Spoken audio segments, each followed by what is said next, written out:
Hello, welcome to Monetizing Mompreneurs podcast, where I take you behind the scenes with industry leaders, entrepreneurs, moms, working professionals, and amazing people pursuing their passions and going for their dreams. And I'm your host, Linda Mendable. Aimee is the money confidence coach and host of the Your Money, Your Life podcast. She makes money simple for the female entrepreneur who is ready to finally ditch financial stress, struggle, and frustration. After over 10 years in the personal finance industry, through multiple personal, financial, and medical crises, she was fed up with the lies that are being shouted from the rooftops by gurus and the media. So now she blends the practical strategies and mindset work together to help you simplify, solidify, and scale your money by stepping into unstoppable finances. You can finally figure out the money thing without sacrificing your lifestyle. Aimee, welcome to the show. Thank you so much, Linda. I'm so happy to be here. I'm so grateful that you're here, and tell us a little bit about like your story and your journey so people can get to know you and what you do. Yeah, thank you. So, as you were reading that, I was thinking like, okay, wow, it's been probably right about 12 years now, sometime in the next week or so, that I started my journey into personal finance, and it was total happenstance. I was a very young single mom. My oldest was born a couple days before my 19th birthday, and I had already kind of like, done the work. I'm a hustler. I can do that. I was like fast food management. I worked at Taco Bell, but like that wasn't going to work because I had to be able to work whenever my kid was in daycare, right? Like, and Taco Bell's up until like 2 a.m. That doesn't work. So I set out and found a Craigslist ad of all things that I responded to, that it was in insurance, and that was like, sure, I can do this. I can make my own hours. Like that works for me. So started into insurance, personal development, network marketing about the same time.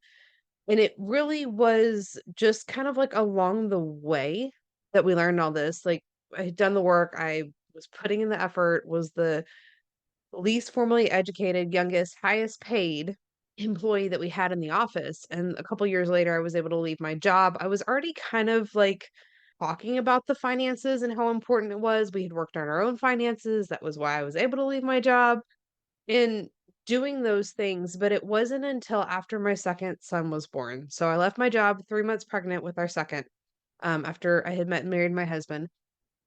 And 3 months pregnant, left my job. We made the decision I could stay home. 3 days later, we had a business deal go bad. He was or is a truck driver. We owned our own truck, had all the documentation in place. But the guy was a hothead, got mad, canceled the contract. Didn't matter. It was a breach of contract that he was on the line for, I think it was like 25 to $50,000, depending on which lawyer we talked to. But he didn't have the assets for it. And we went to zero income overnight. And there was a lot of hustle that week, like trying to figure it out. We took a 50% income cut, but we figured something out. He was working. But when my second son, Wyatt, was born, we didn't know that he had an undiagnosed birth defect. So at a couple hours old, he was transferred over to the local children's hospital. He's doing great. But his esophagus wasn't connected to his stomach. He had his first surgery at less than 48 hours old, and we were at the NICU a total of 7.5 weeks.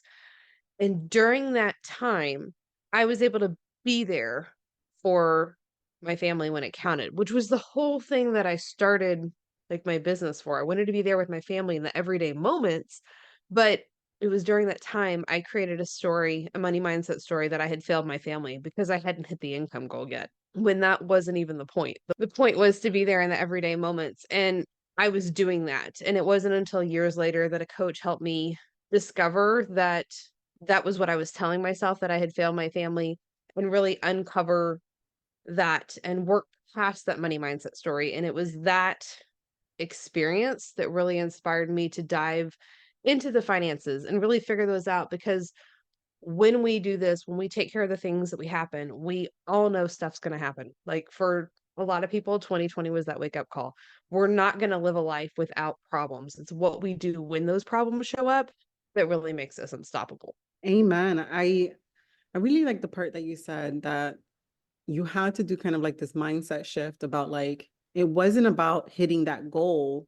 It was about the results of what you were currently doing that provided you that success in being there for your family, right? And sometimes we can get so caught up with our goals, right? Like I need to hit this and I need to hit that, or I need to get, this faster. But really it's about like building that dream life in the sense of how you manage your time. That's how I feel like it's time management. And are you allowed to give yourself those spaces of time when needed, right?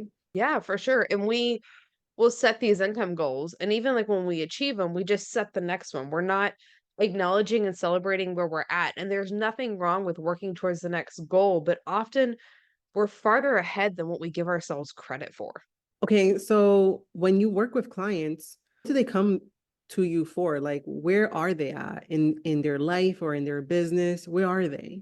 Most of them have been, an entrepreneur for a couple years. They've done the work. And it's funny because most of them will come and be like, well, I don't really have a money problem. Like, I just have this one specific thing. Maybe it's like, okay, I want to get out of debt. I want to do this. Like, I know I need to do better. Like, I don't have my QuickBooks figured out, but oh, I've got the rest of it done.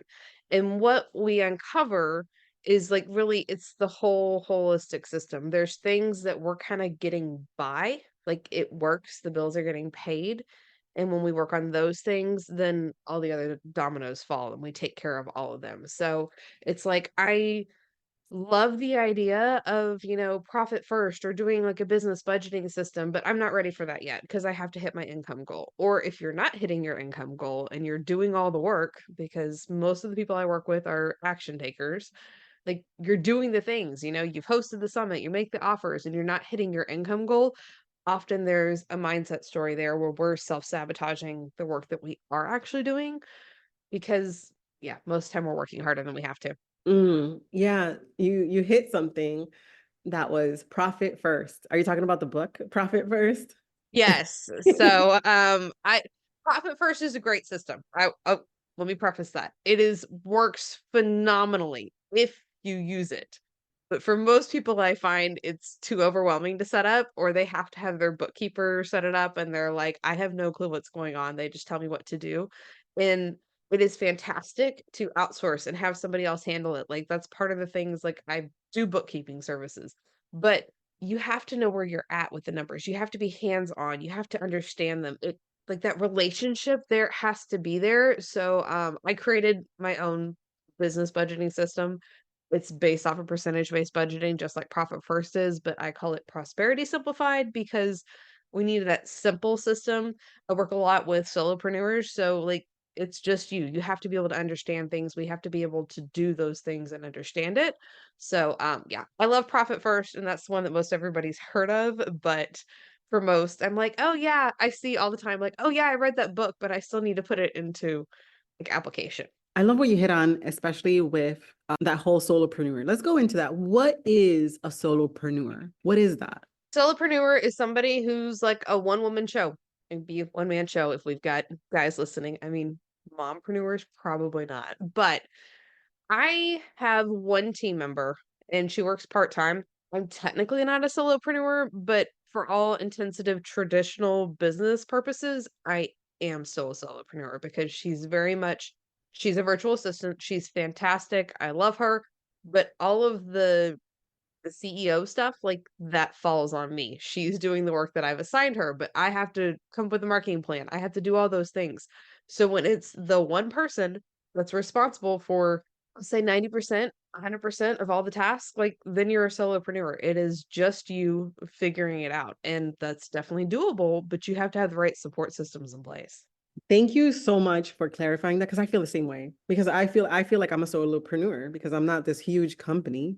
I'm a solopreneur.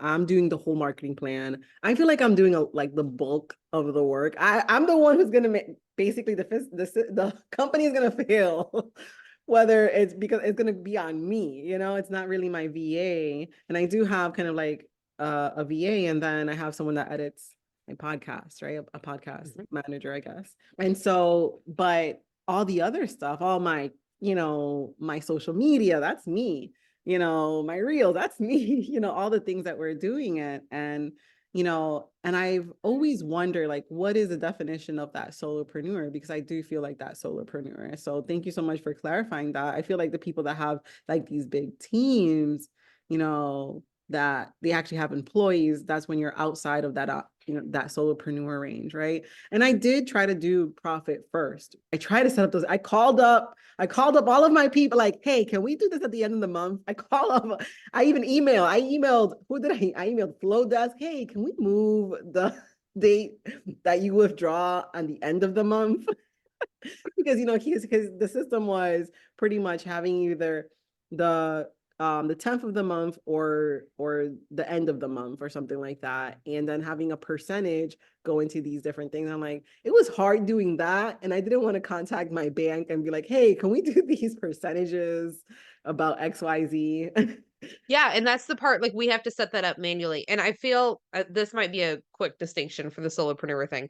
If you have somebody on your team, like my VA, it's almost like another service that I'm purchasing, not necessarily, like, part of the team, and that might be a distinction to help people, like, if you're buying the service, if you're buying the pot or you're paying for the podcast manager, or you're paying for they're not doing, like, those high level like task, then you're still really a solopreneur. But yeah, there's a lot of work that goes into like profit first. And I love percentage based budgeting. And there's like, you really you have to have the system set up. And there's a little bit of like ramp up time when you do that because, like you said, like we have to work into paying and having money in those specific funds for the percentages. So I build in flexibility. It's like, okay, yes, we're zero based budgeting because every dollar has like an assigned category within the percentages, but we do this in a way where like there's cushion in your account and you're doing things. So if you forget something, because we're human and we all do that, you're not in the red and you're not like getting overdraft fees and getting like all of those triggers going off on your phone and then like all of those things because we have to set it up in a way that works for us. And if we have things set up like where you can't make a mistake, that's just gonna perpetrate more fear and more struggle and everything else. You got to keep you have to, like, you were talking about kind of like that relationship with money. And I believe that's what we have to kind of create, that relationship with money, because if you don't know your money situation, it's going to be really hard for you to understand like where you're bleeding. That's what I call it. Like you're bleeding out, right? Because it's almost like the blood of the company, I guess, right? So it's going to stay alive while you have money coming in and out of it, right? And most people will be like, "Okay, I have the subscriptions." Like, we feel like we have a handle on it, but there's so many other things that are so much more urgent calling our attention, like the marketing plan and everything else. Our bills are set up on auto draft, right? Like, we are missing things when we're not aware and we don't make the time to work on that relationship with money and really know what's actually going on instead of kind of, "Oh, yeah, like, that's taken care of. I had the QuickBooks bank import set up, like, we're good," right? I hear that one all the time, and it's like, "No, not quite." So what I did when it came to money, and maybe you can run us through a better strategy. So what I did is I bought a planner, and I bought a calendar planner because I'm a very visual person. And I pretty much everything, all my auto recurring, withdrawals, I put it in this calendar, and then because I also have a recurring income stream, I also put in what's coming you know, in green. So I had color coded it. In red, I put the debt, and in green, I put what's coming in. So it's just a solo calendar. Like that planner is just that. I don't put any like what extra money, like with one-on-one client, because that's not recurring. So I put all of my recurring expenses in that one calendar and what day of the week it comes out. Sometimes, things come out on a different day of the week, which I don't understand with some of these, with these apps and stuff like that. I'm like, wait, I thought this was going to be on the fourth, not on the third, I thought it was going to be withdrawn, because sometimes you need that to know, where things are getting withdrawn and what investments you can make. Because once you know your money, I feel like you can understand your investment. But is there a different process that you take people through? Like, what would be that first step for people to build that relationship with money? So, what the first thing I always tell people to do, I use a Google Excel spreadsheet, and I write it out what day of the month it drafts on, the thing, the amount, and the card or account that it comes out of. Because when you have to have a card replaced, if there's fraud on the account, the card expires, you've got a quick run through of everything you have to update. And you don't have to sit there and wait for it to be like, "Oh, this failed," because we all know that triggers us. Like, that, like, "Oh, no, it failed." And then we take that, like, that story shows up of like, what's wrong with me and all of these things because you had a failed payment, but it had nothing to do with money in the account. It had everything to do with with the expired card. So I use the Google tracker. I mean, the calendar works great, but either one, but that's the first thing that I tell people to do is go through and make that list. Like your pro step though, is you need to also have a list of what I call annual expenses. So these are the things that bill quarterly, semi-annually, annually. I just have a separate spreadsheet. There we go. With all of those listed out. And part of what I teach my clients to do in your month end process is look as the next month's annual expenses. Are there things that you don't need anymore? Cancel them ahead of time so then you're not trying to sit there and get your money back. That's like the great first step. But the one thing that I always tell people to do, like if you're going to do one thing to get better with your relationship with your money, it's called the Daily Money Minute. So you log into your bank account every morning, just look at the account balance. I don't care what it is. It can be $10,000, it can be negative, it can be zero. Doesn't matter. Look at the account balance, and then immediately after that, go look at the thing that you're working towards. Maybe it's a new vehicle you want to purchase. Maybe you're wanting to plan a vacation with your family. Maybe you're wanting to buy a new home. Whatever that next thing is that you're working towards, go look at that immediately after. Spend like a minute looking at it because it doesn't take long to check your bank account because we're going to tie the relationship, doesn't matter what's on the bank account, to what you're working towards. When you get to the point like you have a budgeting app, I use and love YNAB, which is you need a budget. And so I'm looking at that, making sure like all of the transactions have been imported and I can see the bank account balances when I do that. But at a minimum, just like log in, look at the bank balance, look at the thing that you're working towards, and it's going to help you tie the relationship of the two together. And it doesn't matter what's in the bank account, this is what you're working towards. I like that. And I read a book called this is a controversial book for those of you who are listening, okay? Called Get Rich Lucky. You can fill in the blank. Yep. I know And what book you're talking about. yeah. And I also read her, well, I'm in the process. I got another book because I have Audible. So I did it in Audible, like that Profit First. I got Audible. And I did Poor Rich Dad, Poor Dad, read that book Yes. in Audible. And I've also have the, Get Rich Lucky. Ding. I was like, let me see what she's talking about money. And in there, she talks about that. And, I like her story and I like how she tied her book towards her social media. I was like, that's masterful in marketing. And then she has a course and everything like that. I'm like, she is masterful in the way that she just marketed her whole thing with her book, aligning it with her community and also, her social media.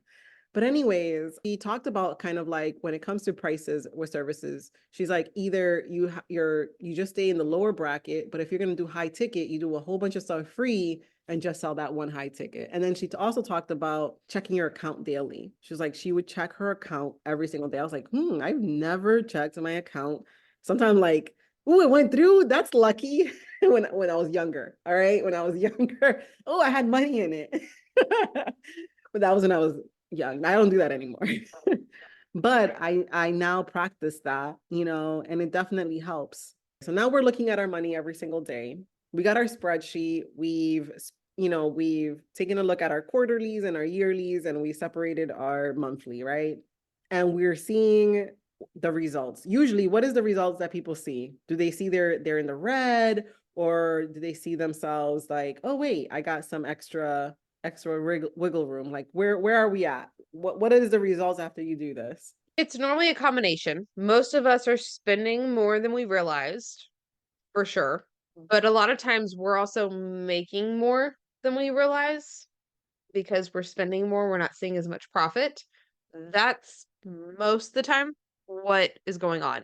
There's also a lot of this feels overwhelming. This feels like it's a massive mess that's going to take way too long to clean up. And like it just looks like an elephant, right? Like it's just way too much to handle. This is such an awful mess. And this is like, I was answering emails all morning this morning about the QuickBooks sale that I'm hosting. And it's like, this is just like so overwhelming. This is here. And I'm like, it's really not that bad.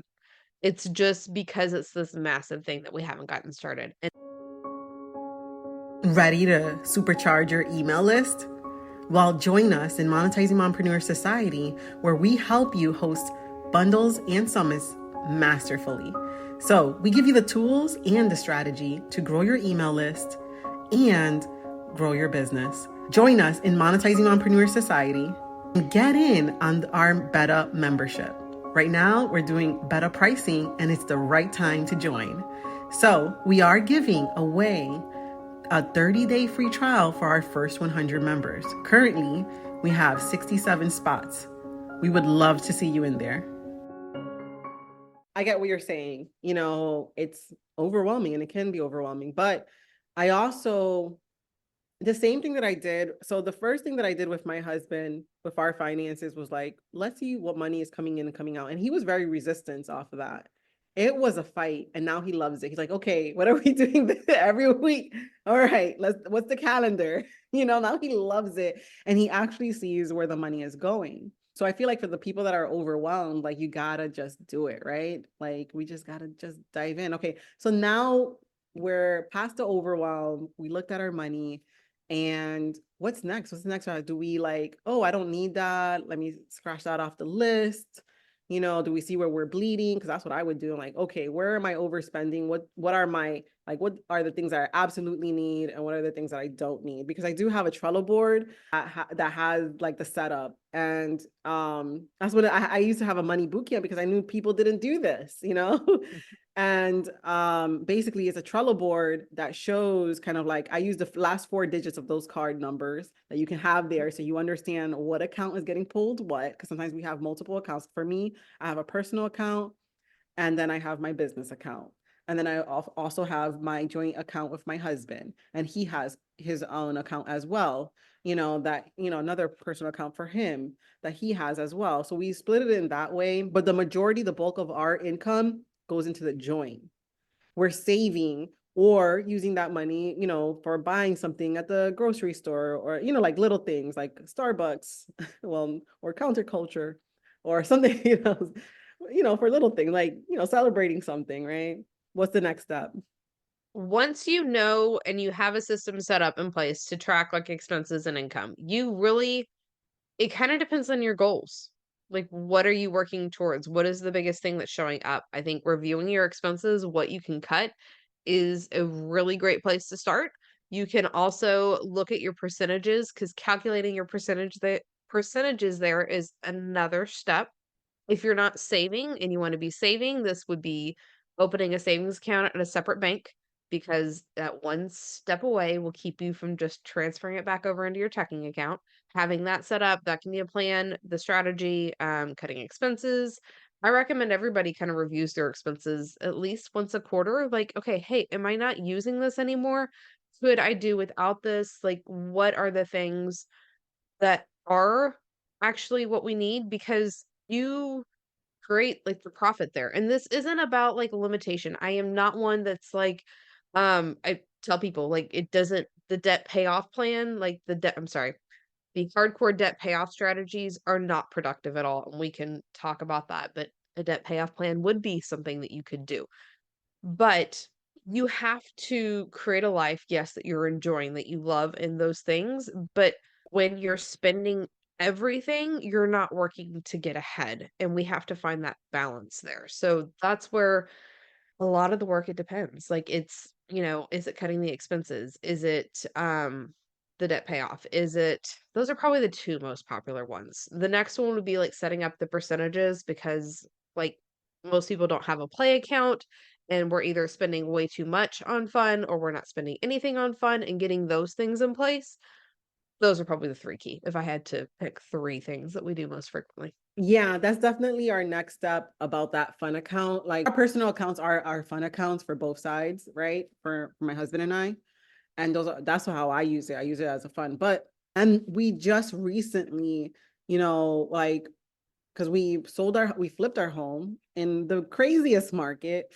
We did renovations on it.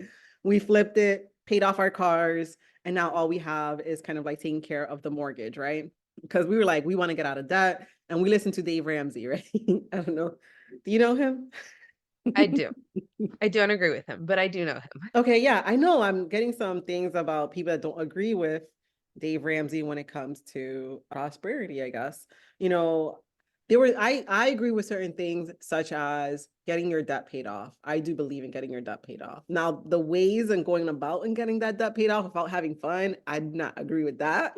I do agree, like, live life, right? There's a story that I like that's in the Bible that talks about, there's this guy that saved, and finally he was gonna like enjoy what he saved, and then you fool, today's the day that you're gonna, like, you're gone. So it's almost like, don't think so much about your goal without actually living your life, right? Actually, what we do is debt payoff isn't the goal. And there's a reason for that. And it's actually interesting, like in the financial coaching community, most of them don't like Dave Ramsey because of how extreme and hardcore he does great, like marketing wise, that's fantastic. It works, his marketing strategy works really well. But especially with entrepreneurs, the strategy creates a lot of fear around investing. But the debt payoff as your goal causes a lot of problems. For most people, they're not successful. Even if you are successful, it's found 75% within 5 years are back into debt because you've programmed your subconscious mind that you're focused on get out of debt, get out of debt, get out of debt. So when you get out of debt, you're still saying like your subconscious mind is still saying get out of debt. So you end up that you go get back into debt again just so that you have debt to pay off. And really, the switch is really simple. As entrepreneurs, this is what we should be focusing on anyways. We need to focus on our net worth because your net worth is your true financial picture of where you're at. So as you pay off debt, because yes, it's a good idea to pay off consumer debt, especially like credit card interest rates. That's what they can control. Inflation, we can get into the economics of it, all the things. We have to focus on what we can control, right? So paying off your debt, that's a good idea. But when you sit there and focus on it, you're focusing on the lack. So focus on your net worth, which is growing your business, growing your assets in general, and paying off debt. Like as you do both things, your income still continues to improve.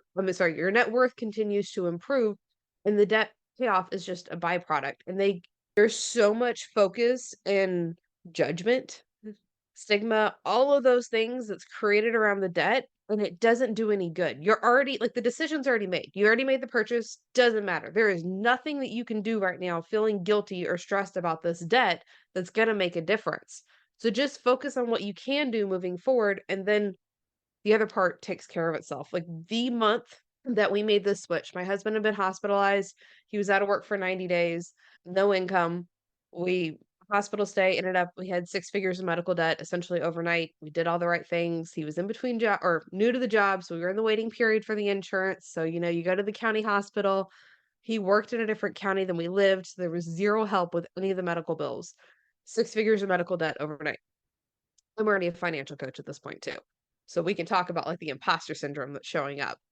But the month that I made the switch from stop like looking at the debt and like how the heck are we going to pay this off to focusing on our net worth, like mathematically the numbers don't work. It was the exact same amount of money, but we made 10% more progress that month than we had before because I was focusing on the growth and what we were working towards as opposed to like getting rid of this debt. Ooh, I love that. That's good because I truly believe that too in marketing. Like, when I tell my clients, like, when you're calling out to your people, don't use negative terms because a lot of people use, oh, are you a tired mompreneur? I'm like, I don't want to associate myself being tired. So I will never, you know what I'm saying? Like, I'm going to help you be more productive so you're not so tired, I feel like that's horrible marketing because think about the positive way. Instead of saying tired, are you a goal-getter mompreneur that needs to free up more of her time? Are you an ambitious mompreneur? There's different ways of saying things. I think if we're more focused on that positive, and because I know that we're talking about, oh, working on the pain points, but what if we focus on that transformation? And that's what you're talking about. Like, boom, once you focus on your growth, more than focusing on what you were lacking, like, oh my gosh, and just work, and just going down that pit of despair. Right? It's like, Despair, that is a good word for it, for sure. yeah, because whoa, because you can when that gets overwhelming, you can feel really kind of like you're in bondage, right? You don't know where to Yeah. go, you don't know how to move, and then you can have this hurry, have this kind of like this hurry in your spirit, right? Have this like hurry in your mindset, like I got to get there faster, and then you start stumbling because you're not even looking at what's really going on. And the example that I can give that really kind of like showcase, I was sitting one day with my daughter and with my boys, and we were playing video games. And in the midst of playing video games, I looked out the window and it was nighttime and there was the moon and it looked so beautiful to me, right?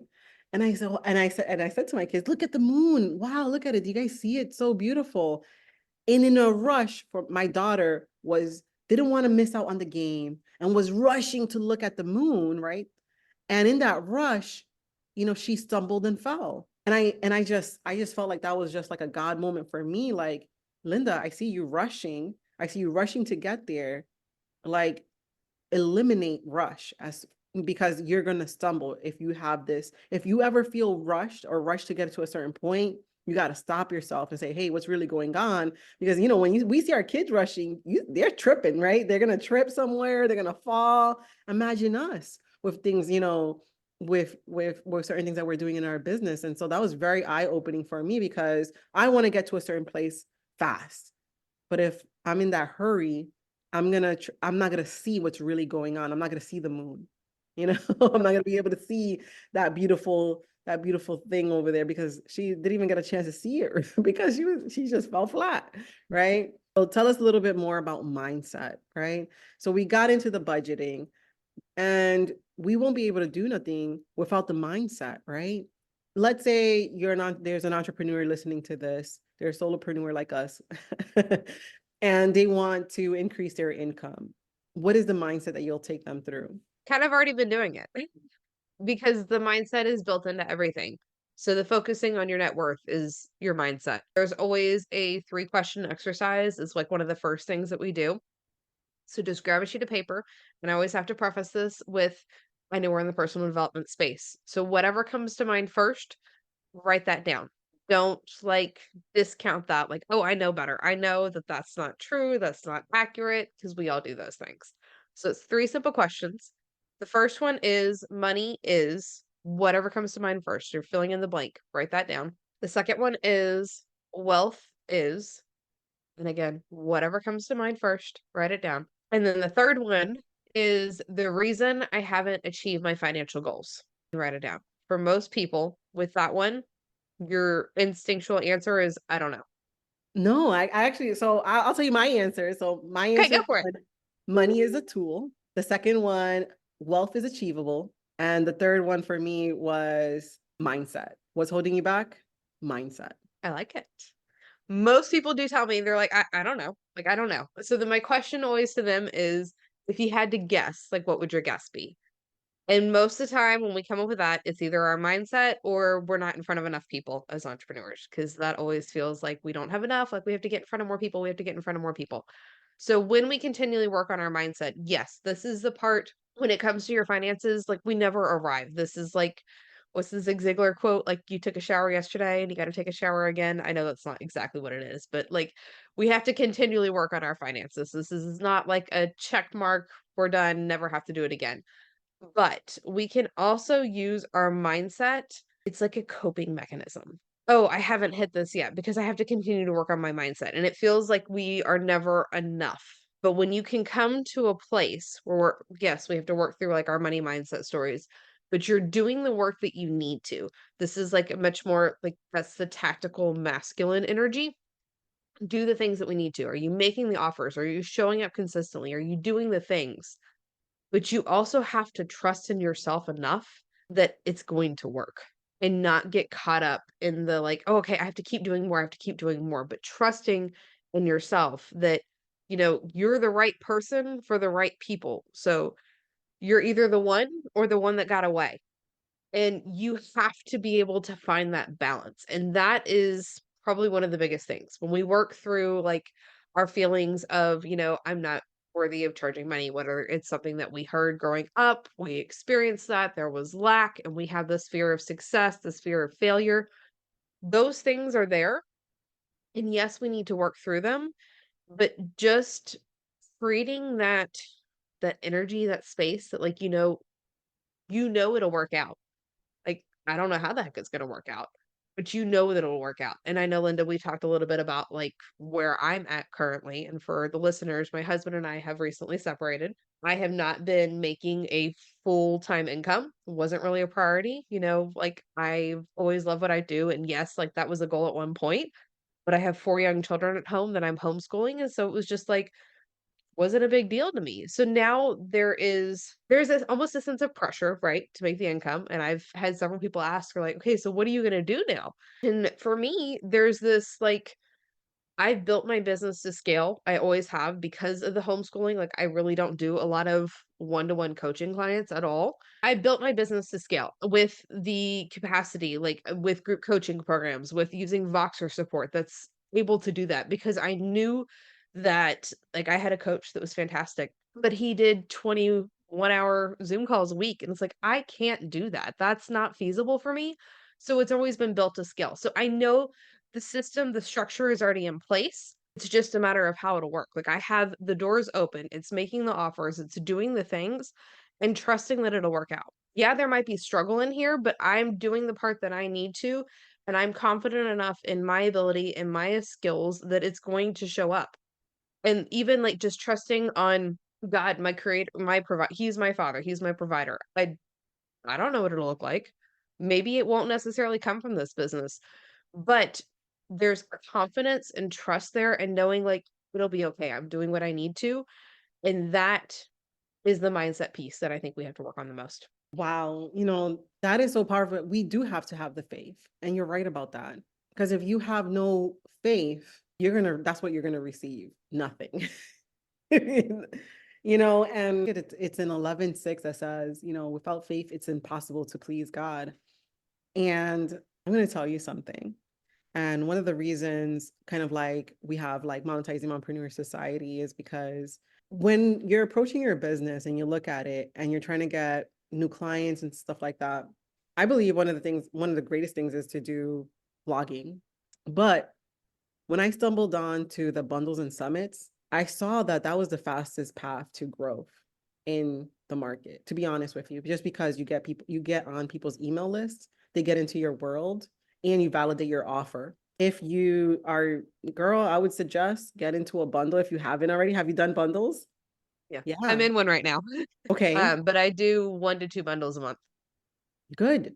Good. Okay. And let me ask you a question. In that bundle, do you have an order bump? I'm not sure if it's active right now. I have an order bump on the normal sales page. So try to get it that people get that order bump, like are able to add it to the order bump. And that's how you can make sales with the bundles. Because I know you're giving away a product that you normally sell because it's a high value product.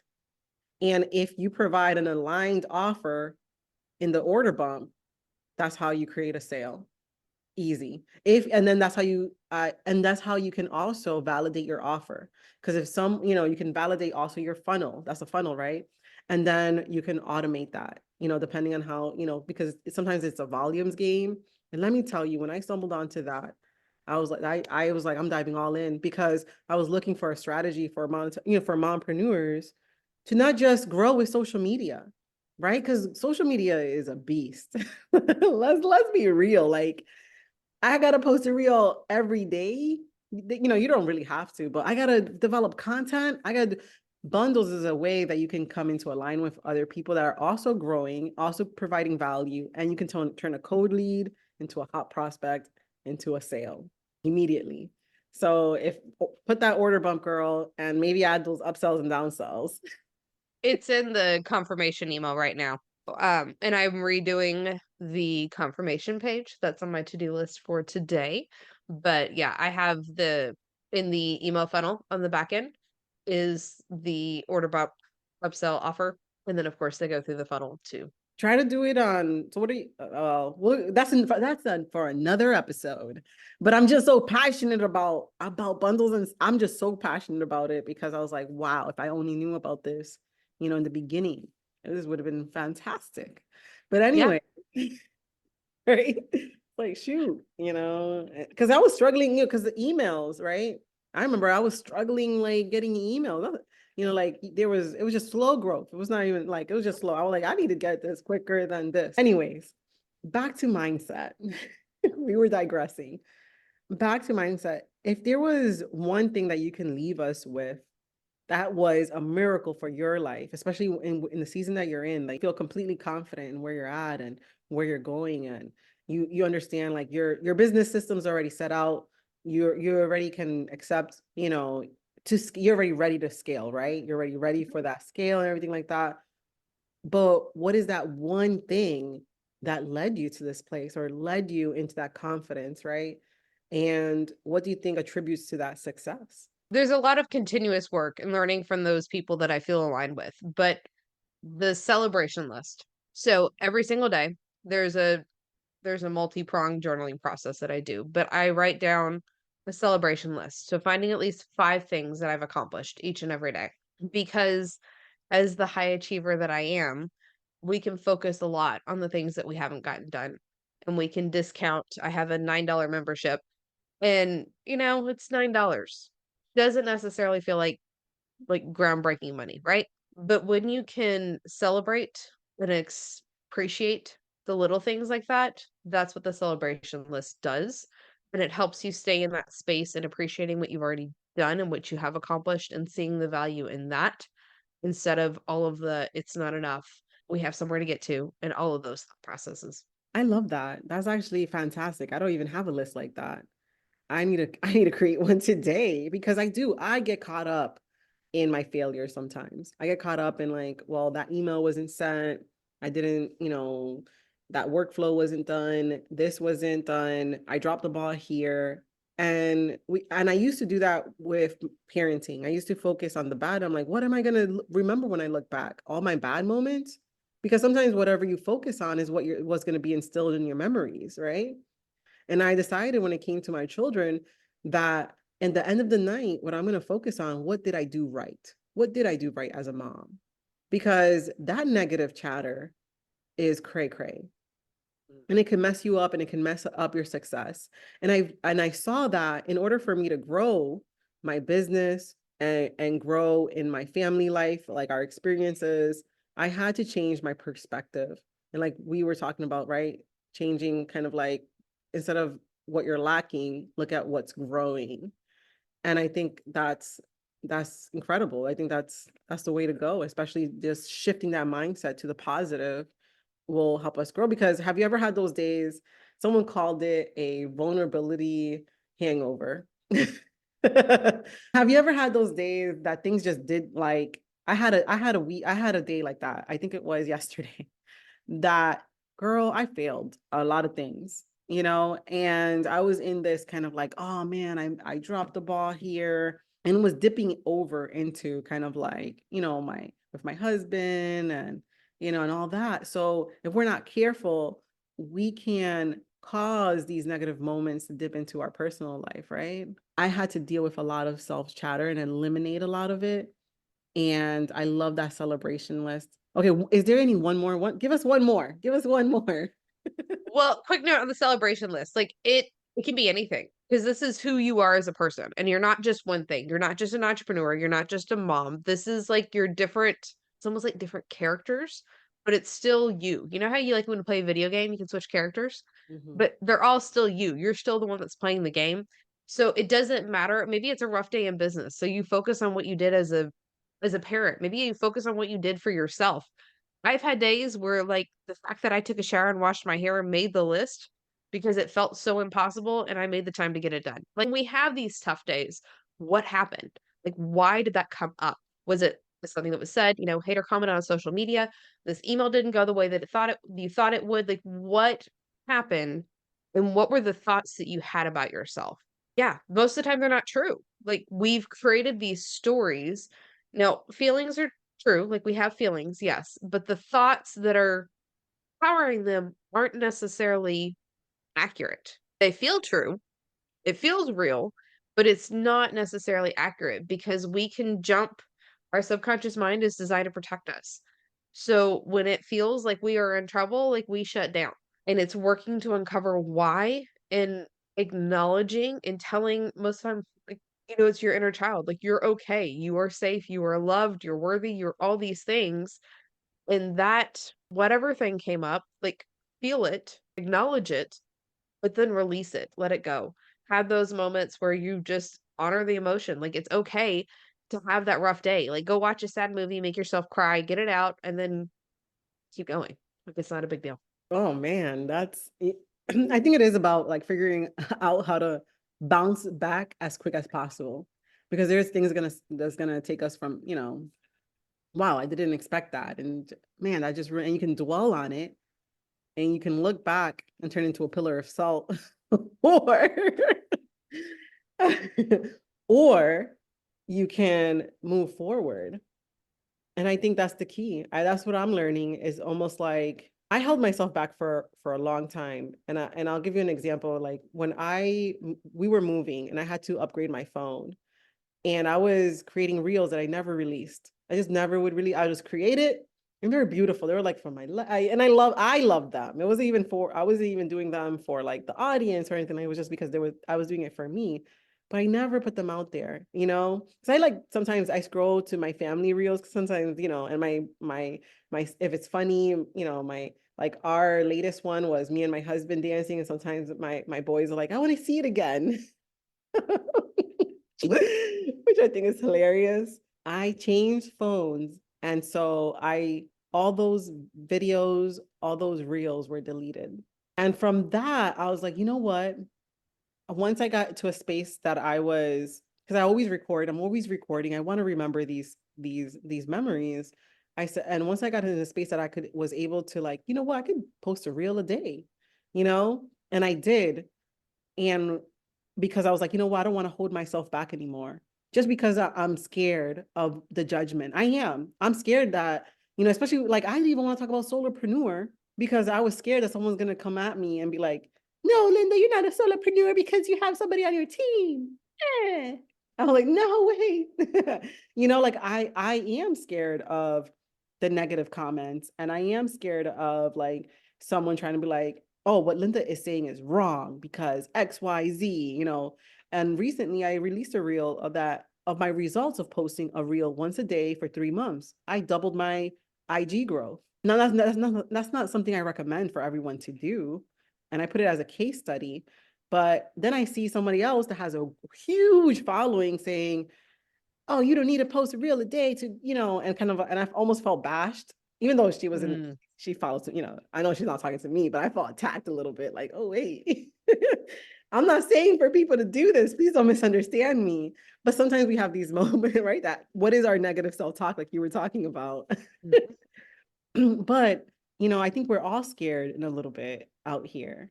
And I kind of admire those people and I feel like you're someone also that's very strong and very in tune with who you are, that you're able to put, like you said, I don't like Dave Ramsey. I don't agree with him. Like, I would be scared to say that. That one I've gotten good with saying. There's still, and this is why it's the unstoppable finances framework. We're never going to create that picture perfect life. It just doesn't exist. So what are you going to do in those moments in between? And how fast do you get back up? Do you let it knock you down? I still like YouTube comments. I don't know what it is. Like it takes me out like every time and I have to like I have the tools in my tool belt. So it's like, okay, when this happens, what am I doing to like reframe and snap out of it because it's not necessarily smart. And there's part of it is protecting your energy. And if you know like you were this type of person, like be mindful when you're checking these things. You don't have to check your Instagram comments. You don't have to check the YouTube comments before you need to record a podcast or before you need to on a client coaching call because you want to show up like as the best version of you. Turn the notifications off. Your phone doesn't have to blow up and like doing those things to be more mindful and then creating the tools or having the tools in your pocket to like help you snap out of that because we are all affected by this. We all have these things. I think like yes, we want to have tough skin, but it's always a process and I feel especially as women, that's like that heart and the nurturing like you're not doing this because it's not just about the money. Like you care and because you care, you can let yourself be taken out like that. But Amy, where can people find you? I love to hang out on Instagram. It's at Aimee Circa. Of course, you can check out my podcast as well as Your Money, Your Life. And then my website is aimeecirca.com. Thank you so much for tuning in. If you have a chance, stop by the website at lindamendable.com and join us over at Monetizing Mompreneurs Facebook group. I just want to say again, thank you for listening. Thank you for listening. Thank you for listening.